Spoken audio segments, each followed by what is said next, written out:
नमस्कार दोस्तों, स्वागत है आप सभी लोगों का। तो आज का ये जो क्वेश्चन पेपर रहेगा जो थर्ड सेमेस्टर का था, और आपको पता है कि अब जो परीक्षा आने वाली है वो सेकंड ईयर की परीक्षा आने वाली है। इसका मतलब ये हुआ कि जो थर्ड सेमेस्टर और जो फोर्थ सेमेस्टर के जो क्वेश्चन पेपर होंगे, मतलब जो आपकी थर्ड सेमेस्टर और फोर्थ सेमेस्टर के जो सिलेबस था वो आपकी बार सेकेंड ईयर में होगा। तो यहाँ जो मैं थर्ड सेमेस्टर का क्वेश्चन पेपर करवा रहा हूँ आप लोगों को, तो ITI सेकंड ईयर के अंदर है या इसके अलावा जो कंपटीशन की तैयारी करें उनके लिए काफ़ी इंपॉर्टेंट रहेगा। ठीक है, तो सभी स्टूडेंट यहाँ क्वेश्चन के आंसर देंगे, क्लास को लाइक और शेयर करेंगे।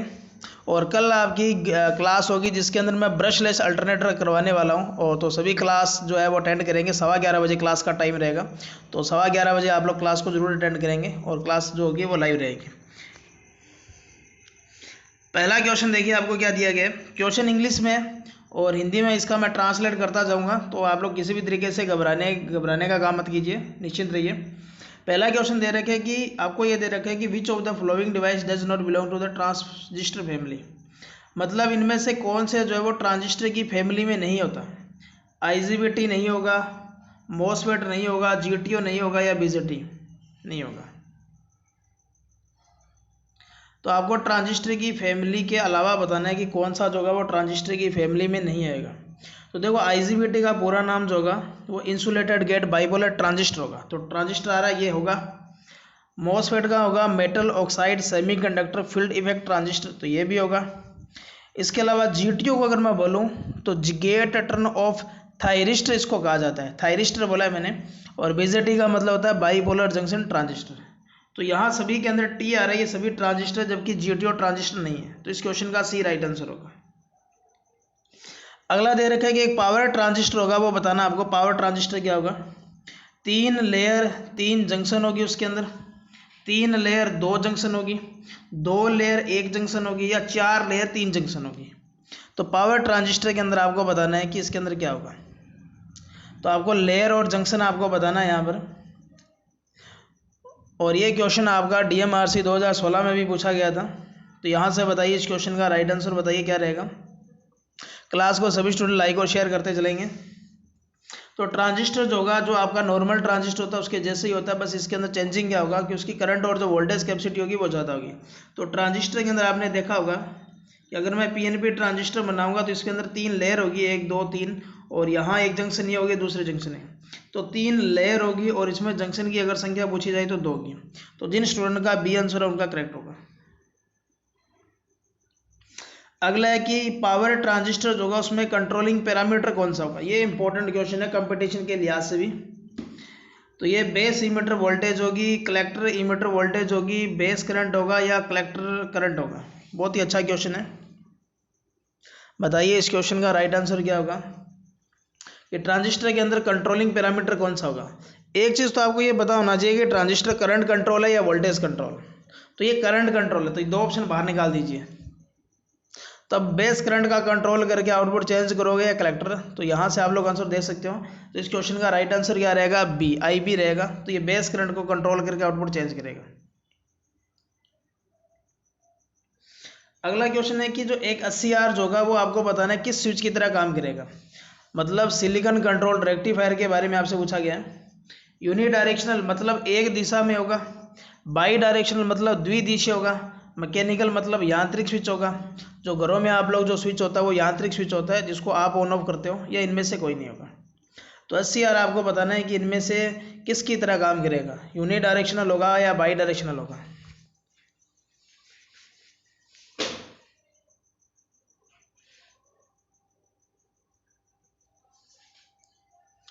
तो 80R में देखो नाम से पता चल रहा है सिलिकॉन कंट्रोल रेक्टिफायर, मतलब इसमें करंट की जो डायरेक्शन होगी वो एनोड से कैथोड की ओर होगी, तो एक दिशा के अंदर होगा। तो यूनि डायरेक्शनल इसका राइट आंसर होगा, A राइट आंसर है। अगला क्वेश्चन देखिए। अगला क्वेश्चन है कि 80R किससे बना होगा। जर्मेनियम से बना होता है, या सिलिकॉन का यूज़ करेंगे, या कार्बन का यूज़ करेंगे, इनमें से किसी का भी नहीं करेंगे। तो 80R के बारे में बताइए कि 80R जो होगा इसमें से किसका यूज़ करेंगे। तो नाम से पता चल रहा है सिलिकॉन कंट्रोल रेक्टिफायर, तो सिलिकॉन का यूज़ करेंगे। तो यहाँ इस क्वेश्चन का जो राइट आंसर होगा वो क्या होगा, B होगा। अगला है कि the control element of 80R is, 80R के अंदर कंट्रोल किसकी सहायता से करेंगे। कैथोड होगा, एनोड होगा, एनोड सप्लाई होगी, या गेट होगा। ये भी अच्छा क्वेश्चन है।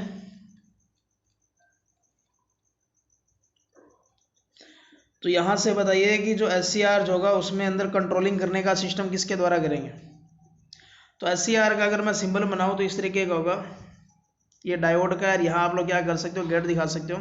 तो ये गेट करंट के द्वारा आप लोग क्या करोगे, आउटपुट चेंज करोगे। तो इस क्वेश्चन का डी राइट आंसर होगा। अगला क्वेश्चन देखिए, अगले क्वेश्चन के अंदर आपको जो दिया गया है उसके अंदर आपको दिया गया है कि सिंबल आपको पहचानना है, कि जो आपको सिंबल दिया गया आपको बताना है ये सिंबल किस किस का है। ठीक है, तो यहाँ से बताइए, इसके अंदर देखो ये इस तरीके का सिंबल है। और आप लोग देखिए इस क्वेश्चन का राइट आंसर क्या होगा, SCS होगा या PUT होगा या LASCR होगा या डाइक होगा। तो इस क्वेश्चन का बताइए राइट आंसर क्या होगा। तो इसके अंदर देखो ये दोनों तरफ से आप लोग काम क्या करोगे, कंट्रोल करोगे। तो इसका जो नाम होगा वो होगा सिलिकॉन कंट्रोल स्विच होगा। तो ए इस क्वेश्चन का राइट आंसर होगा। अगला क्वेश्चन देखो क्या दिया गया है कि frequency of induce EMF in induction motor, यानी कि जो इंडक्शन मोटर जो होती है उसका जो EMF जो उत्पन्न होगा उसकी फ्रिक्वेंसी होगी वो क्या होगी। मतलब ये रोटर की फ्रिक्वेंसी के बारे में आपसे पूछा गया है। पहला ऑप्शन दे रखा है greater than the supply frequency, कि रोटर के अंदर जो आवृत्ति उत्पन्न होगी वो सप्लाई से ज़्यादा होगी। दूसरा ऑप्शन है लेसर देन का मतलब होगा कम होगा। तीसरा दे रखा है सप्लाई फ्रिक्वेंसी के बराबर होगा। और चौथा ऑप्शन दे रखा है इनमें से कोई नहीं। तो आपको ये बताना है कि जो रोटर के अंदर फ्रिक्वेंसी होगी उसकी आवृत्ति जो होगी वो सप्लाई से ज़्यादा होगी, कम होगी या उसके बराबर होगी। बहुत ही अच्छा क्वेश्चन है ये।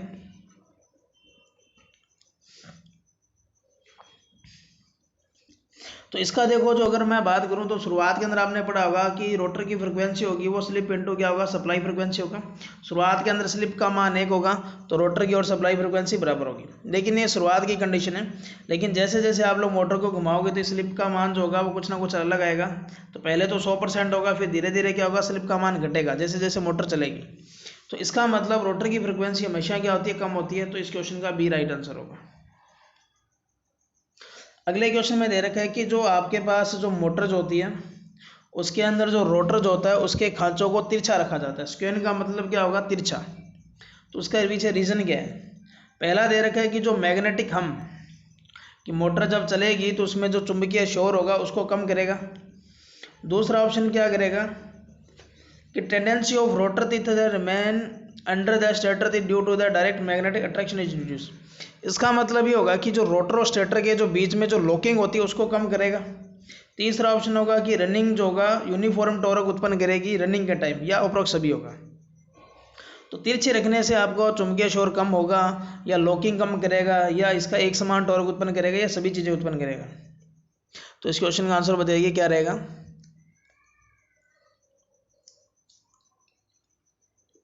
तो यहाँ इस क्वेश्चन का राइट आंसर होगा वो डी होगा। इसके अलावा ये रोटर टॉर्क में वृद्धि भी करेगा, तो ये भी थोड़ा सा ध्यान रखेंगे। अगला क्वेश्चन है देखो, रिले का क्वेश्चन है। आगे वाले 2-3 क्वेश्चन देखो, और ये आपका सेकेंड ईयर के अंदर है या पावर सिस्टम का पार्ट है, आपने पढ़ा होगा। विच relay is use for feeder. Feeder जो होते हैं उसमें किस प्रकार के रिले का यूज़ करेंगे। महो रिले का यूज़ करोगे, मर्ज प्राइस रिले का यूज़ करोगे, ट्रांसले रिले का यूज़ करोगे, या बुकोज रिले का यूज़ करोगे। बहुत ही अच्छा क्वेश्चन है ये। फीडरों के अंदर आपको बताना है किस रिले का इस्तेमाल करेंगे। तो इन तीनों क्वेश्चनों को देखो, फिर मैं इसके चारों के ऑप्शन आपको बताऊंगा किस तरीके से किस किस में कौन सी रिले यूज़ करेंगे। तो इस क्वेश्चन का जो राइट आंसर होगा वो ट्रांसले रिले होगा। अगला क्वेश्चन देखिए, फिर अपने चारों ऑप्शन पर बात करेंगे। आपको ये पूछा है कि किस प्रकार की रिले जो होगी वो ट्रांसफार्मर में यूज़ करेंगे। बुकोज रिले यूज़ करोगे, महो रिले यूज़ करोगे, या मर्ज प्राइस रिले यूज़ करोगे, अप्रोक्स में से कोई यूज़ नहीं करोगे। तो ट्रांसफार्मर में बता दीजिए, सभी को पता होगा ये क्वेश्चन, तो कोई इसी का भी गलत नहीं होना चाहिए। तो यहाँ इस क्वेश्चन का राइट आंसर होगा वो बुकोज रिले होगा। अगला क्वेश्चन दे दिया देखो, महो रिले। तो महो रिले का यूज़ आपको बताना है किस में करेंगे। रेक्टिफायर में करोगे, सर्किट ब्रेकर में करोगे, ट्रांसमिशन लाइनों में करोगे, या फीडर में करोगे।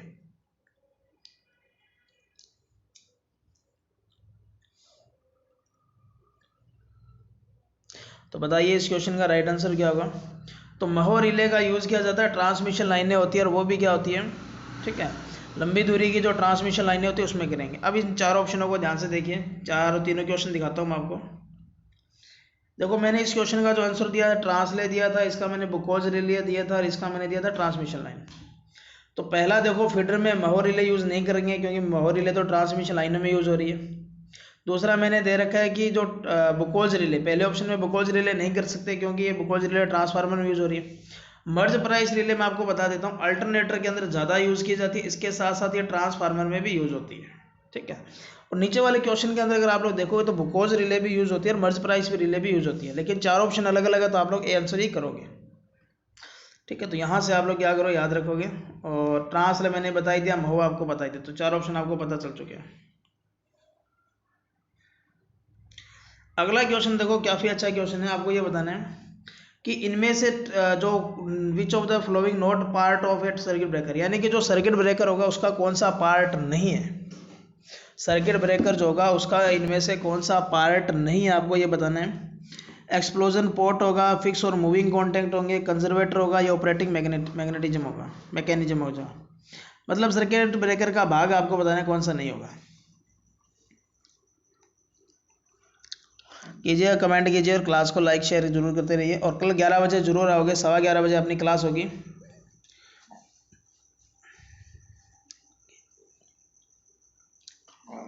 तो कंजर्वेटर इस क्वेश्चन का राइट आंसर होगा क्योंकि इसका यूज आप लोग ट्रांसफार्मर में करोगे। अगला क्वेश्चन देखिए, आपको दे रखा है कि सर्किट ब्रेकर जो होगा वो ऑपरेट कब होगा। मतलब सर्किट ब्रेकर होगा वो सर्किट को ओपन कब करेगा, ये क्वेश्चन में पूछा गया है। पहला दे रखा है when the switch is put on, मतलब जब स्विच को ऑन करोगे। दूसरा दे रखा है कि जब लाइन को चेक करेंगे अपने। तीसरा दे रखा है जो सप्लाई जो होगी उसमें से प्रवाहित होगी तब, या जब कभी भी फॉल्ट उत्पन्न होगा तब। तो चार ऑप्शन आपके सामने, तो आप लोग यहाँ से आंसर बताइए क्या रहेगा।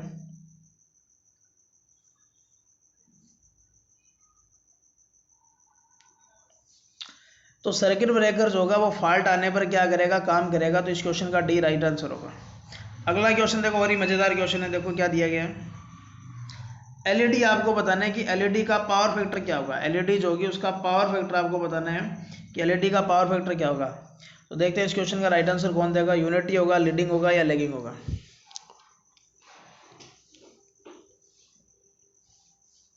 इस क्वेश्चन को ध्यान से सोचिए और क्वेश्चन का आप लोग आंसर बताइए क्या रहेगा। कि लाइट इमिटिंग डायोड जो होता है उसका पावर फैक्टर आपको बताना क्या रहेगा। तो एलईडी का पावर फैक्टर क्या रहेगा, यूनिटी रहेगा। तो इस क्वेश्चन का ये राइट आंसर होगा।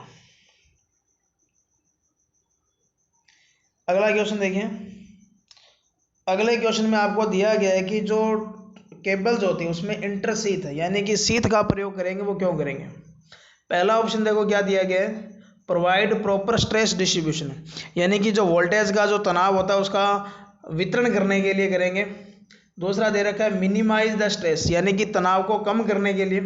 तीसरा दे रखा है जो प्रोटेक्शन अगेंस्ट मॉइस्चर, मॉइस्चर का मतलब होता है नमी, और करंट और वोल्टेज सर्ज, ठीक है। अगला दे रखा है to improve the insulation, insulation को बढ़ाने के लिए।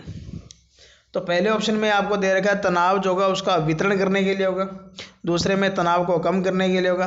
तीसरे में नमी को विरुद्ध सुरक्षा प्रदान करने के लिए, करंट और वोल्टेज सर्ज के विरुद्ध सुरक्षा प्रदान करने के लिए, या इंसुलेशन लेवल को बढ़ाने के लिए।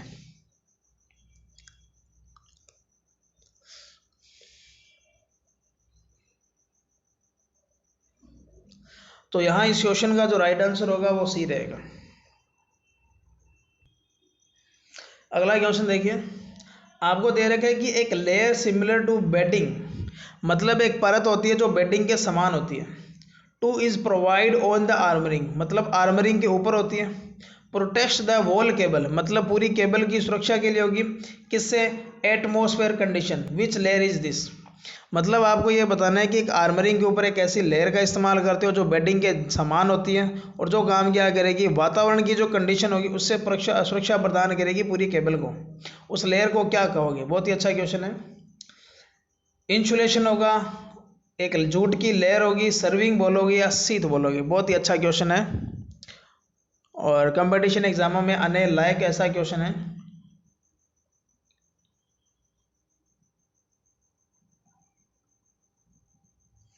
तो इस क्वेश्चन का आंसर दीजिए। तो आपको पता होना चाहिए सबसे पहले केबल होगा, कोर होगी, उसके ऊपर इंसुलेशन होगा, फिर इसके ऊपर क्या होगी, सीथ होगी, सीथ के ऊपर क्या होगी, बेडिंग होगी, बेडिंग के ऊपर आर्मरिंग होगी, आर्मरिंग के ऊपर सर्विंग होगी। तो इस क्वेश्चन का जो राइट आंसर होगा वो सर्विंग होगा। अगले क्वेश्चन में देखो आपको क्या दिया गया है कि जो हैंडल जो होता है आयरन बॉक्स। अब आयरन बॉक्स का मतलब देखो यहाँ क्या रहेगा, आपने आईसीडीपी स्विच देखा होगा, आईसीडीपी स्विच देखा होगा, ठीक है। तो उसके अंदर हैंडल जो होगा वो आपको बताना है कि उसका हैंडल जो होगा वो कुचालक का होगा, और वो कुचालक मटेरियल कौन सा होगा। वो बेकेलाइट होगा, वो एबोनाइट होगा, क्रोमियम होगा, या ए और बी दोनों हो सकते हैं। बहुत ही अच्छा क्वेश्चन है, कॉमन सेंस आप लोग लगाइए। अगर आपने लेबोरेटरी का अपने लैब के अंदर, अगर इलेक्ट्रिकल लैब के अंदर कभी गए होगे तो वहाँ चेंज ओवर के साथ देखोगे, या आईसीडीपी स्विच होगा, आईसीटीपी स्विच होगा, तो वहाँ आपने देखा होगा। तो इसकी जो हैंडल्स होगा, आपने घरों में बैकलाइट के स्विच सॉकेट देखे होंगे, तो उसकी जैसी इसकी बॉडी होगी, तो बैकलाइट इस क्वेश्चन का राइट आंसर होगा।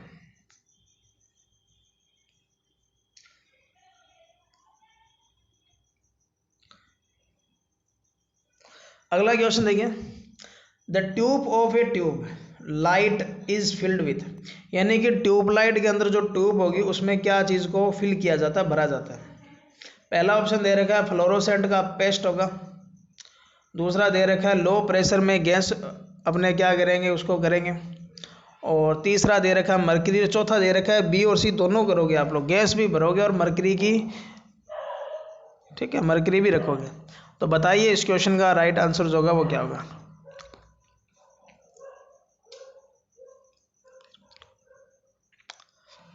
तो आप लोगों ने पढ़ा होगा कि ट्यूबलाइट जो होगी उसके अंदर अपने नियोन या आर्गन गैस का यूज़ करेंगे मरकरी की कुछ बूंदों के साथ, और ये 2.5 mm वायुमंडलीय दबाव पर रखा जाता है। तो इस क्वेश्चन का डी राइट आंसर होगा। अगला क्वेश्चन देखिए कि इलेक्ट्रिकल एनर्जी जो होगी वो कैन बी कन्वर्ट इनटू, यानी कि आप लोग विद्युत ऊर्जा को किस रूप में परिवर्तित कर सकते हो। पहला दे रखा है प्रकाश ऊर्जा में कर सकते हो, दूसरा विद्युत चुंबकीय ऊर्जा में चेंज कर सकते हो, इलेक्ट्रोमैग्नेटिक दे रखा है, और तीसरा दे रखा है इलेक्ट्रोकेमिकल एनर्जी, यानी कि विद्युत रासायनिक ऊर्जा में, या उपरोक्त सभी में।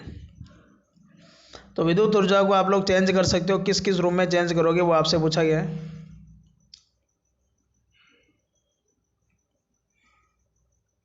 तो इस क्वेश्चन का जो राइट आंसर होगा वो डी होगा। अब आप लोग देखो लैंप को देखो, तो ये विद्युत ऊर्जा को प्रकाश ऊर्जा में चेंज कर रहा है और ऊष्मा में भी चेंज कर रहा है। आप लोग घरों में पंखे को चलाते हो तो विद्युत ऊर्जा चुंबक में चेंज होती है। इसके अलावा जो बैटरी को चार्ज करेंगे तो विद्युत ऊर्जा किस में चेंज होती है, रासायनिक ऊर्जा में।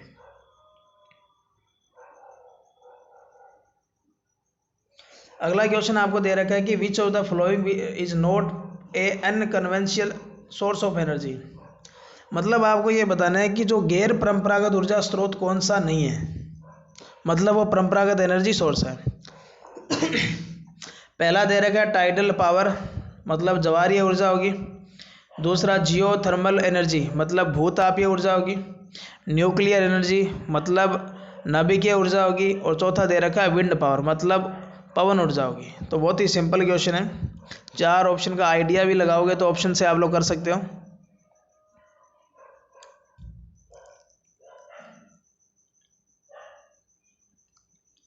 तो इस क्वेश्चन की अगर मैं बात करूं तो यहाँ जो आपका जो राइट आंसर होगा वो होगा nuclear energy. Nuclear power plant हो गया या थर्मल पावर प्लांट हो गया, ये आपके कन्वेंशनल एनर्जी सोर्स में आते हैं।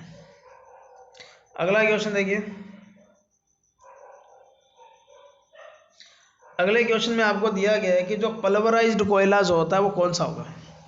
पहला क्वेश्चन दे रखा है कि कोयल फ्री फ्रॉम एश, मतलब ऐसा कोयला जिसमें राख नहीं बनती। दूसरा देखा नॉन स्मोकिंग कोयला, ऐसा कोयला जब वो जलेगा तो धुआं नहीं देगा। तीसरा दे रखा है कि कोल विच वर्न फॉर लॉन्ग टाइम, मतलब ऐसा कोयला जो लंबे समय तक जलेगा। अगला दे रखा है कोल ब्रोकन इनटू फाइन पार्टिकल, मतलब ऐसा कोयला जो महीन छोटे टुकड़ों में टूटा हुआ होगा। तो इसका राइट आंसर दीजिए क्या रहेगा।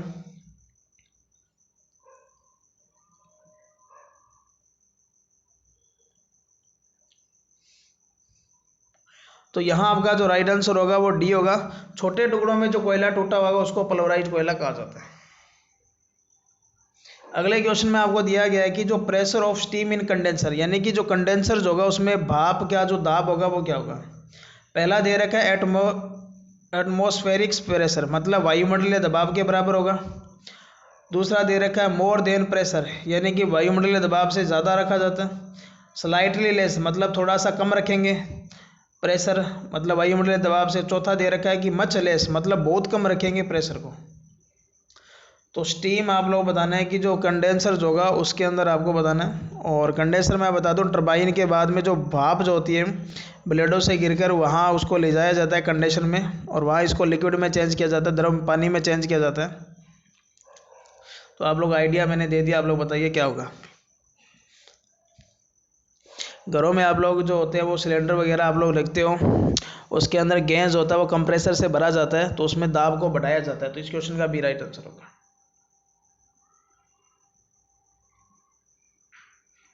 अगला क्वेश्चन देखिए, काफ़ी मज़ेदार क्वेश्चन है। Equipment use for pulverising the coal is known as, मतलब पल्वराइज का मतलब क्या था, छोटे टुकड़ों में तोड़ना है। तो आपको उस उपकरण का नाम बताना है जो कोयले को तोड़ देगा छोटे टुकड़ों में। पहला दे रखा बाल मिल, दूसरा दे रखा होपर, तीसरा दे रखा बर्नर, चौथा दे रखा स्ट्रोकर। इन चारों के मैं आपको बताऊंगा क्या होगा।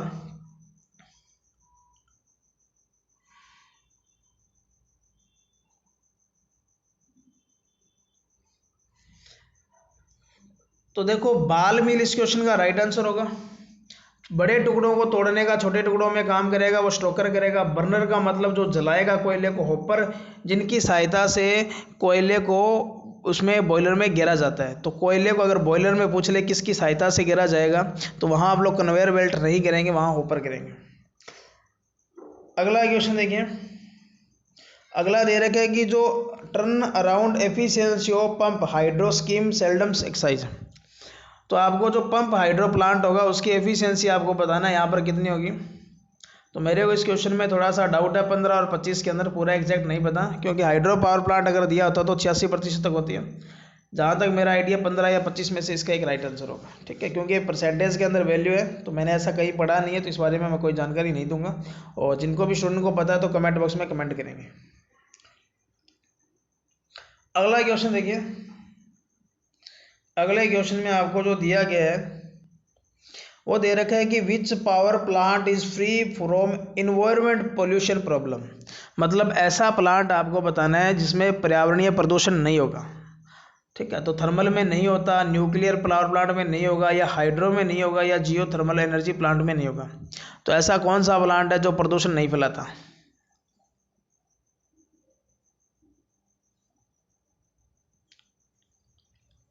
तो इस क्वेश्चन का आंसर बताइए क्या रहेगा।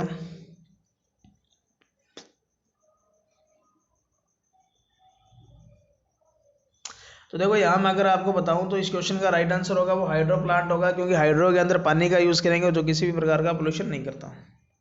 ठीक है, सबसे ज़्यादा न्यूक्लियर पावर प्लांट प्रदूषण करेगा।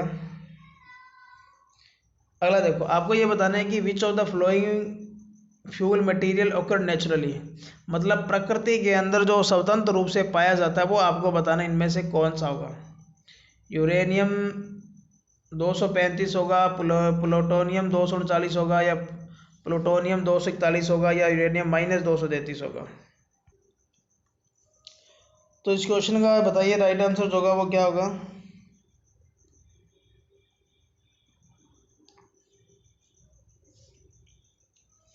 तो इस क्वेश्चन का यूरेनियम होगा 235, या प्लूटोनियम होगा 239, या 241 होगा, या यूरेनियम -233 होगा।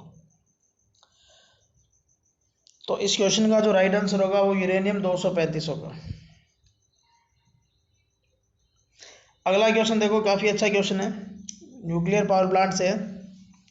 आपको ये पूछा गया था function of a moderator is to, यानी कि जो मॉडरेटर जो होगा, मंदक जो होगा, उसका काम क्या होता है। पहला दे रखा है observe the part of the kinetic energy of the neutron, यानी कि न्यूट्रॉन की गतिज ऊर्जा को कम करेगा वो। दूसरा दे रहा है एक्सट्रैक्ट द हीट, हीट को बाहर निकालेगा।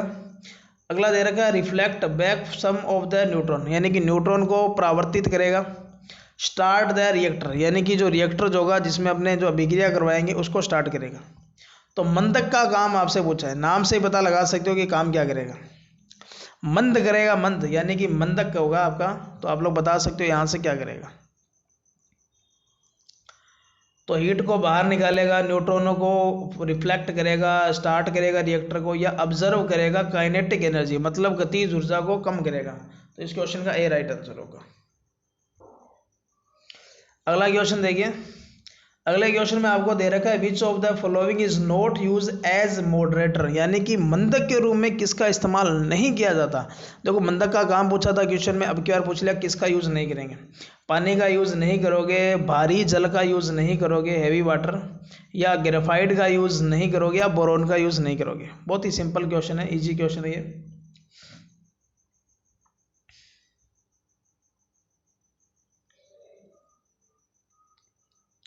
तो यहाँ इस क्वेश्चन का रहेगा बोरोन। बोरोन और कैडमियम की जो छड़ें जो होती है वो कंट्रोलिंग रोड होती है, यानी कि अभिक्रिया को कंट्रोल करेगी। बाकी ये सारे के सारे आप लोग मंद करोगे न्यूट्रॉनों की गति, उसमें यूज कर सकते हो। अगला क्वेश्चन देखिए।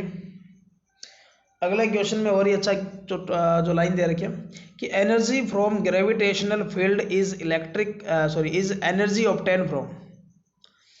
मतलब आपको ये पूछा गया है कि गुरुत्वीय जो होगा, गुरुत्वाकर्षण के अधीन जो होगा, गुरुत्वीय क्षेत्र के अधीन जो होगा, उसमें ऊर्जा का रूप आप लोग यूज़ करोगे, वो किस में करोगे। विंड में करोगे, मतलब पवन ऊर्जा में गुरुत्वाकर्षण का यूज होगा, बायोमास में यूज होगा, या कोयले में होगा, या टाइडल होगा। टाइड्स का मतलब होगा ज्वार। ठीक है, तो बताइए यहाँ किसका यूज़ करेंगे। तो आप लोगों ने ज्वार भाटा पढ़ा होगा कि पूर्णिमा और अमावस के टाइम में जो ज्वार उठेगा और उसके बाद में जो होगा वो भाटा उठेगा। मतलब समुद्र की लहरें ऊपर उठना को ज्वार कहेंगे, जब समुद्र की लहरें नीचे गिरेगी तो उसको बोलेंगे भाटा। तो यहाँ इस क्वेश्चन का टाइट्स होगा। अगला क्वेश्चन देखिए। अगला दे रखा है which of the following is note the transmission voltage in America. मतलब अमेरिका के अंदर आपको बताना है कि ट्रांसमिशन वोल्टेज कौन सी नहीं है।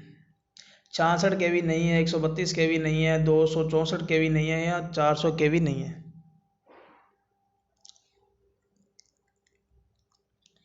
तो बताइए इस क्वेश्चन का राइट आंसर बताइए क्या रहेगा।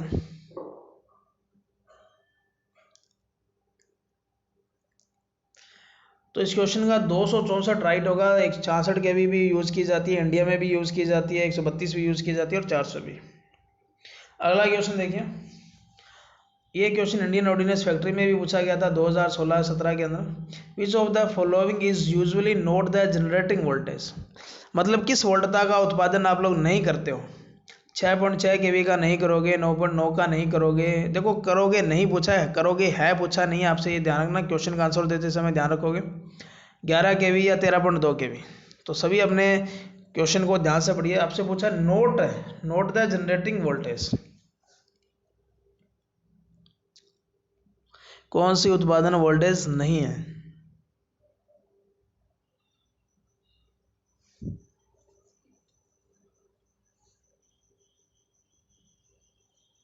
तो यहाँ इस क्वेश्चन का आंसर जो होगा वो बी होगा, 9.9 नहीं होती। अगला क्वेश्चन दे रखा है कि जो बूस्टर आपको पूछा गया कि बूस्टर क्या होता है। इंडक्टर होगा, कैपेसिटर होगा, ट्रांसफार्मर होगा, या सिंक्रोनस मोटर होगी। इसके अलावा सीरीज जनरेटर होगा, उसको बूस्टर के रूप में यूज़ किया जाता है, ये थोड़ा सा ध्यान रखेंगे।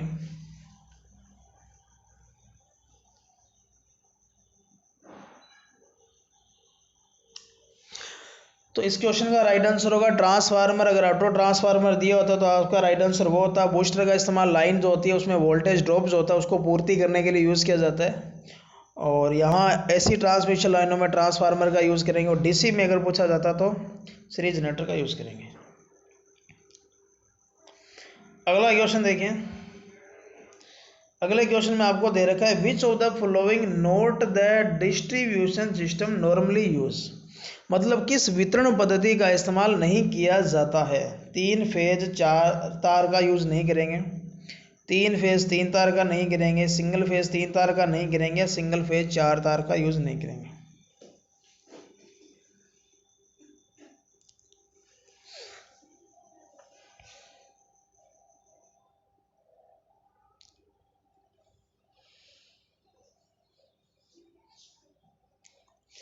तो इस क्वेश्चन का जो राइट आंसर होगा वो सिंगल फेज 4 तार का अपने यूज़ नहीं करेंगे, बाकी सभी पद्धतियाँ यूज़ की जाती है। अगला देखिए, आप लोग अच्छा क्वेश्चन दिया गया है। आपको ये पूछा गया है कि जो कंडक्टर जो होते हैं, conductor for high transmission line are suspend from tower. मतलब जो conductor for high transmission line are suspended from tower. ठीक है,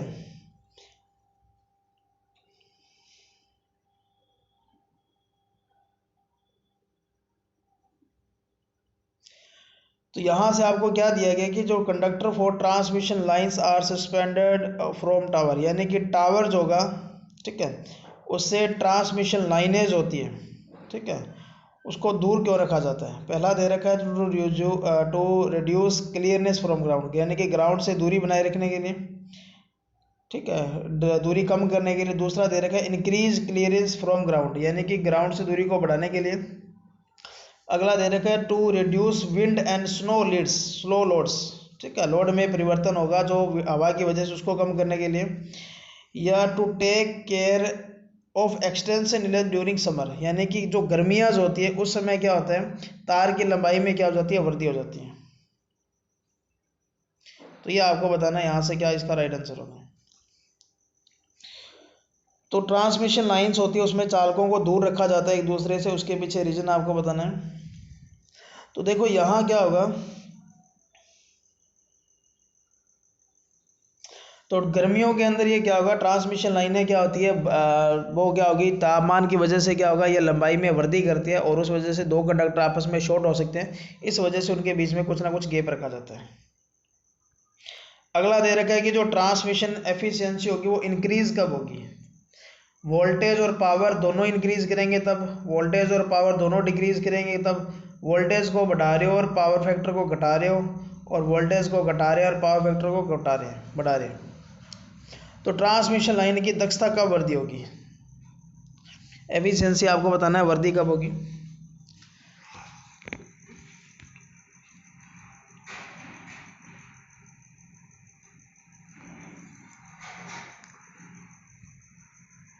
तो यहाँ इस क्वेश्चन का अगर मैं बात करूँ तो दो राइट आंसर क्या होगा। देखो अगर पावर फैक्टर हाई होगा तो भी धारा का मान कम होगा, अगर वोल्टेज का मान पावर फैक्टर का मान ज़्यादा होगा तो धारा का मान कम होगा, और वोल्टेज का मान भी ज़्यादा होगा तो भी धारा का मान कम होगा। अगर धारा का मान कम होगा तो लाइन में वोल्टेज ड्रॉप भी घटेगा, उस वजह से लाइन की दक्षता बढ़ेगी।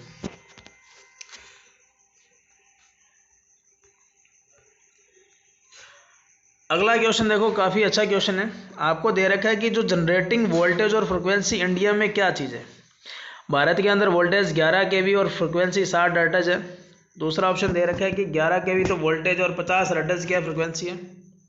220 kV का उत्पादन किया जाता है और 60 हर्ट्ज फ्रिक्वेंसी रखी जाती है, या 220 kV और 50 हर्ट्ज वोल्ट रखी जाती है। बहुत ही सिंपल क्वेश्चन। आपको इंडिया के अंदर जनरली आपको वोल्टेज कितनी उत्पादन करेंगे अपने, जनरेटिंग पूछा गया, ट्रांसमिशन नहीं पूछा गया, ये भी ध्यान रखेंगे। अगर ट्रांसमिशन होता तो इसका आंसर शायद कुछ और होता।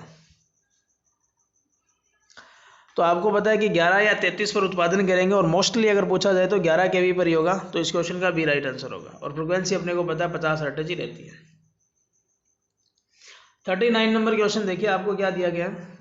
The most economic area of conductor is that for which of the total annual cost of transmission line is minimum which last at this. इस लाइन का मतलब समझिए। आपको ये बताया गया है कि जो पूरी जो साल की जो एक ट्रांसमिशन लाइन में जो खर्चा जो होता है वो कम आएगा, इसके लिए उसके लिए जो कंडक्टर का एरिया कितना लिया जाए, ये किस नियम के अंतर्गत आता है, ये नियम कौन सा नियम आपको बताएगा इस बारे में। तो यानी कि चालकों का आकार कौन सा नियम निर्धारित करेगा ताकि इस पूरे साल का खर्चा जो होगा वो कम आए। लेंस का नियम होगा, केल्विन का होगा, फेराडे का होगा, या ओम का होगा। तो यहाँ से इस क्वेश्चन का राइट आंसर बताइए क्या रहेगा। बहुत ही अच्छा क्वेश्चन है और कंपटीशन एग्जामों में पूछा जा चुका है कई बार। तो ये जो नियम होगा वो केल्विन का नियम डिसाइड करेगा। अगला क्वेश्चन देखिए। अगले क्वेश्चन में आपको क्या दिया गया है, which among these is not the component of our head transmission line. मतलब अवर हेड की जो ट्रांसमिशन लाइनेज होती है वहाँ आपको ये बताना है कि किस चीज़ का इस्तेमाल नहीं किया जाता। पहला दे रखा है कंडक्टर, मतलब चालक का यूज़ नहीं करेंगे।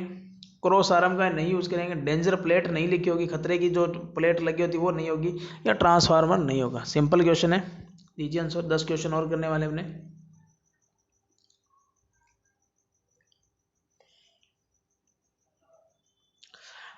तो यहाँ इस क्वेश्चन का राइट आंसर होगा वो ट्रांसफार्मर होगा। मतलब ट्रांसफार्मर यूज़ नहीं करते ट्रांसमिशन लाइनों में। क्रॉस आर्म भी होगा, डेंजर प्लेट भी लगी होगी, खतरा प्लेट उसके अंदर लगा होता है ट्रांसमिशन लाइनों के जो टावर्स होते हैं वहाँ पर। अगला क्वेश्चन देखिए। अगले क्वेश्चन में आपको दे रखा है आपको ये बताना है कि विच अमंग दीज प्रॉपर्टी आज not suitable for the conductor material. मतलब अगर आपके पास एक चालक है, उसके अंदर इनमें से कौन सा गुण नहीं होना चाहिए। आपको क्या पूछा गया, नॉट सुटेबल। पहला दे रखा है हाई इलेक्ट्रिक कंडक्टिविटी, मतलब उसकी विद्युत चालकता ज़्यादा होना चाहिए, ये तो आपको पता है, अच्छी बात है। Lower cost, B C number question देखिए, मतलब उसकी कीमत कम होनी चाहिए। बी ऑप्शन आपको दे रखा हाई स्पेसिफिक ग्रेविटी, इसका मतलब होगा ज़्यादा उसका गुरुत्व होगा, अपेक्षित गुरुत्व ज़्यादा होगा, और इसका मतलब आप लोग ये सोच सकते हो उसका वजन ज़्यादा होना चाहिए। और चौथा ऑप्शन दे रखा है हाई टेंसिल स्ट्रेंथ, मतलब खींचने पर टूटना नहीं चाहिए, उसकी तनन सामर्थ्य ज़्यादा होना चाहिए। तो इस क्वेश्चन का आंसर बताइए क्या रहेगा। तो कौन सी प्रॉपर्टी नहीं होनी चाहिए आपसे पूछा गया, तो उसका भार कम होना चाहिए, भार ज़्यादा नहीं होना चाहिए, तो बी इस क्वेश्चन का राइट आंसर होगा। अगला क्वेश्चन देखिए। अगले क्वेश्चन में आपको दे रखा है why are the conductor use for higher voltage transmission standard. मतलब आपको ये पूछा गया है कि जो हाई ट्रांसमिशन लाइन की जो वोल्टेज होती है उसमें जो कंडक्टर यूज़ करते हैं वो बलदार कंडक्टर होते हैं। मतलब बहुत सारे कंडक्टर होते हैं, उनको गूंथ करके एक कंडक्टर तैयार किया जाता है। तो वो आपको पूछा गया है क्यों किया जाता है। ईज ऑफ हैंडल, मतलब उसको पकड़ना या उसको ले जाना आसान होगा। दूसरा दे रखा है चिपर कॉस्ट, मतलब उसकी कीमत कम होती है। तीसरा दे रखा है रेड्यूस रेजिस्टिविटी, मतलब उसका प्रतिरोधकता कम होती है। या इंक्रीज इन टेंसिल स्ट्रेंथ, मतलब उसकी तनन सामर्थ्य में वो वृद्धि करेगा। तो चार ऑप्शन से भी आप लोग आइडिया लगा सकते हो। यहाँ से बताइए इस क्वेश्चन का करेक्ट आंसर क्या होगा।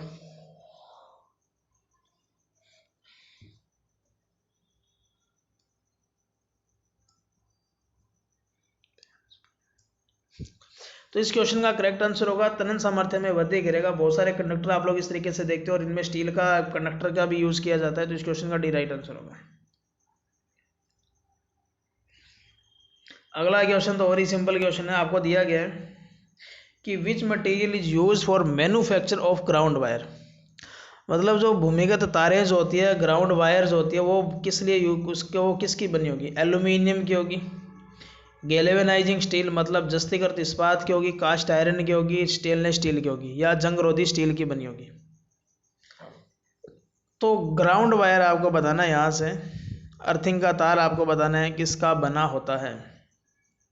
बता दीजिए सभी स्टूडेंट यहाँ पर। तो इस क्वेश्चन का राइट आंसर होगा गैल्वेनाइजिंग स्टील। और जो ओवरहेड लाइनेज होती है, जो सबसे ऊपर वाला कंडक्टर होगा, वो आपका राइट आंसर होगा, मतलब वो अर्थिंग कंडक्टर होते हैं।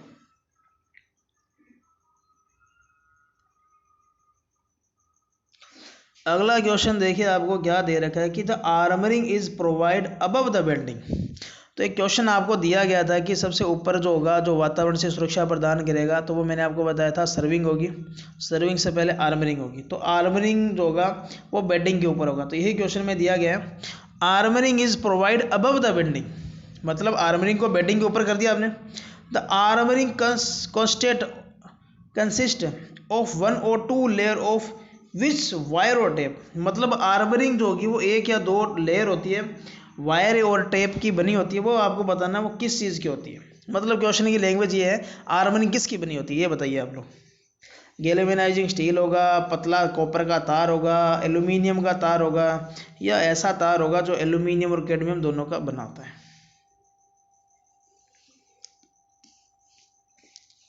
आर्मरिंग बता दीजिए यहाँ पर क्या होगा इस क्वेश्चन का राइट आंसर। बहुत ही अच्छा और कंपटीशन में आने लायक ऐसा क्वेश्चन है जो आपसे पूछा जा सकता है। ऐसा कोई भी क्वेश्चन नहीं है जो आपके कंपटीशन में पूछा ना जा चुका हो। हर एक एग्जाम के अंदर किसी न किसी तरीके से क्वेश्चन पूछा गया। तो हर क्वेश्चन का महत्व समझिए और यहाँ से जो कंसेप्ट निकल कर आता है उनका यूज़ कीजिए। तो यहाँ आप लोग जो यूज़ करोगे वो GI की वायर होती है या पीतल की यूज़ करते हैं। अगला क्वेश्चन देखिए, ये क्वेश्चन भी RRB JEE के अंदर भी पूछा गया था। टेक्निकल हेल्पर का जो एग्ज़ाम हुआ था 2018 उसमें भी पूछा गया था कि जो आपके घरों में जो 3 फुट की जो फ्लोरोसेंट ट्यूब होती है, नॉर्मली आप लोग देखोगे, ठीक है, अब तो CFL का यूज़ ज़्यादा होने लग गया। तो वहाँ आपकी जो उसका वो ये रेंज बताना है, उसकी वाट क्षमता बतानी है कितनी होती है। नॉर्मली 10 वाट होगा, 40 होगा, 65 होगा, या 100 वाट होता है।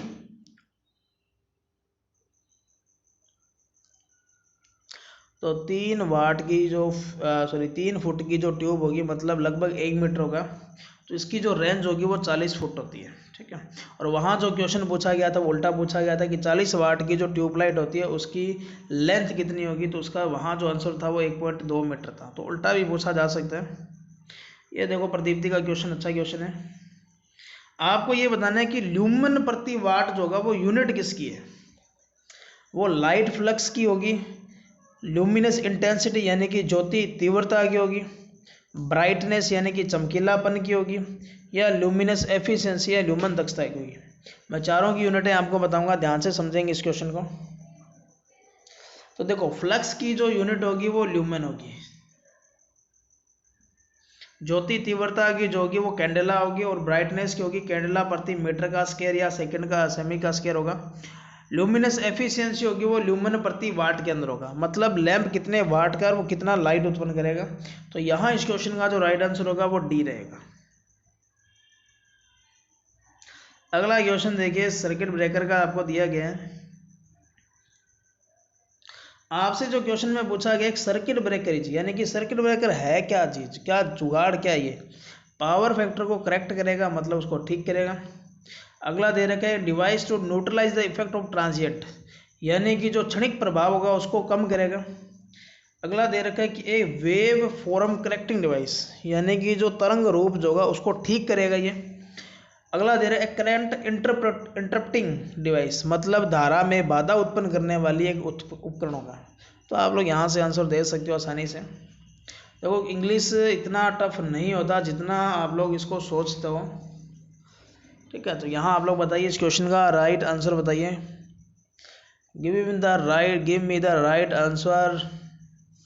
देखो ये करंट इंटरप्टिंग डिवाइस होगी, जब फॉल्ट आएगा तो ये धारा की आपूर्ति को रोक देता है। तो डी इस क्वेश्चन का करेक्ट आंसर होगा। अगला क्वेश्चन देखिए, ये तो रिले का क्वेश्चन है और ये मजेदार क्वेश्चन है। देखिए देखो आपको क्या दिया गया था, function of protective relay in A circuit breaker, यानी कि जो सर्किट ब्रेकर होगा उसमें एक रिले का यूज करेंगे। वो रिले काम क्या करेगी, पहला दे रखा है to reach any stray voltage, मतलब किसी भी स्ट्रे वोल्टेज पर वो पहुंचने का काम करेगी। अगला दे रखा है to close the contact when the actuating quantity reach a certain predetermined value, यानी कि वो संपर्कों को बंद कर देगी जब कोई भी करंट जो होगी, कोई भी जो क्वांटिटी जो होगी, ठीक है, वो उसकी वास्तविक मात्रा पर पहुंच जाती है। अगला दे रखा है to limit arcing current during the operation of circuit breaker, मतलब जब सर्किट ब्रेकर ऑपरेट होगा तो स्पार्किंग होती है उसको कम करेगी। अगला दे रखा है कि सर्किट ब्रेकर जो होगा उसके साथ एडिशनल सेफ्टी प्रदान करेगी। तो ये आपको बताना है ये काम क्या करेगी।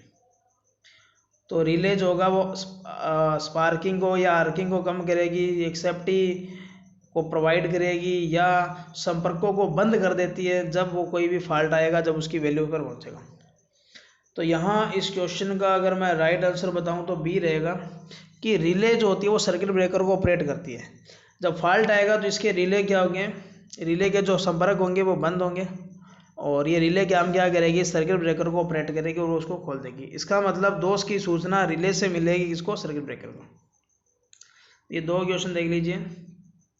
अगला दे रखा है कि जो लो वोल्टेज का जो सर्किट ब्रेकर जो होगा उसकी वोल्टेज किससे कम होती है, ठीक है, 220 वोल्ट से कम होती है उसको लो वोल्टेज सर्किट ब्रेकर बोलेंगे, 400 होगा, 1000 होगा, या 10,000 से कम वाले वोल्टेज को बोलेंगे।